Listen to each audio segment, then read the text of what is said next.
समझी कहाँ वो ये तो पानी लास समझे पानी गोड़ धोलिया पाप रहतो कुतरा समझे कहाँ खुश रहे? अरे हाँ मामी छोटे वाले टूरी आ रही अच्छा अच्छा वी लंबी हाँ हाँ पानी दी बढ़िया करी पांप रहा तो समझी कथे हाँ का मैं कथे कर आशीर्वाद दे की का हाँ टूरी बोला उस पे ने अच्छा अच्छा इकरा खरो दिखेगा हमारे पीठा हाँ हाँ हाँ खुशी रहा कहीं कोई पीट लसीऊंगा देहागा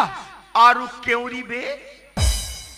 आरु केवरी अंधेरा हाथ बे लस लस लेगा ए अंधेरा हाथ पूरा अंधेरा कैसे वो कहाँ केवरी है बे हाँ टट्टा ले पोखा के हेते हैं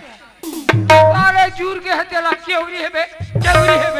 मेली देखे हो ते जल थस रे मोर बस जल थस ओ ते टूरियस रे तो जल थस नहीं देखा अगर कहीं टूरी रहते रे हाँ। तो सुडाउन शरीर देख के